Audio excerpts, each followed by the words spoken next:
Hi. ఏపీలో ఇప్పుడు మనకి ఎన్నికలు అయితే రాబోతున్నాయి. నెక్స్ట్ వచ్చే సీఎం ఏ ప్రభుత్వం అయితే బాగుంటుంది అనుకుంటున్నారు?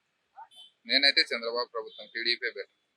టీడీపీ అండ్ జనసేన పొత్తులో వస్తుంది కదా, మరి పవన్ కళ్యాణ్ గారికి ఏదైనా పదవి ఇచ్చే అవకాశం ఉందనుకోవచ్చా? మనం ఎలా చెప్పగలం అనేది వాళ్ళ డిసిషన్ బట్టి ఉంటుంది. పోయినసారి కూడా కలెక్షన్ ఇంతకుముందు గెలిచినప్పుడు కూడా ఇద్దరు కలిపే కదా చేశారు. Not given any position. So already మనం చంద్రబాబు నాయుడు గారి పరిపాలన చూసాం, ప్రస్తుతం జగన్ పరిపాలన చూస్తున్నాం. ఎవరి పరిపాలన మీకు మంచిగా అనిపించింది? ఇద్దరిది బాగానే ఉందండి, ఎవరు బాగాలని చెప్పలేము. చెప్పాను కదండి, కొన్ని పథకాలు మంచిగా ఉన్నాయి ఇంప్రూవ్మెంట్ చేసిన ప్రకారం. సో చంద్రబాబు నాయుడు గారి పరిపాలనలో మరి అందరికీ ఉచిత భోజనం లాగా అంటే 5 రూపాయలకి అన్నా క్యాంటీన్ పెట్టించారు.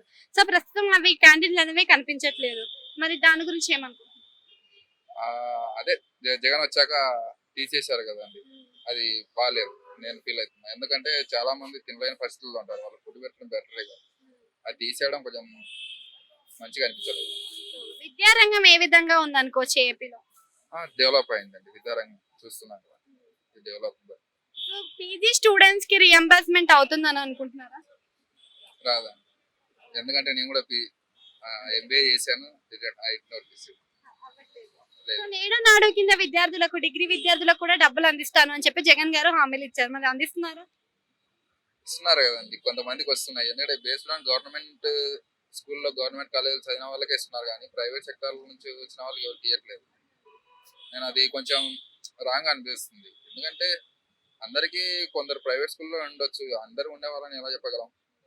అందరికి ఇస్తే బెటర్ గా ఫీల్ అవుతాం. ప్రస్తుతం చూసుకున్నట్టయితే షర్మిలనే వ్యతిరేకత చూపించడం జరుగుతుంది. మరి దాని వల్ల ఎఫెక్ట్ అయ్యే ఛాన్స్ ఏమైనా ఉందా? ఉందండి. జగన్ ని చేసుకుంటే ధైర్యంగా వై నాట్ 175 అంటున్నారు. మరి 175 కి 175 వచ్చే అవకాశం ఉందా? రాదా.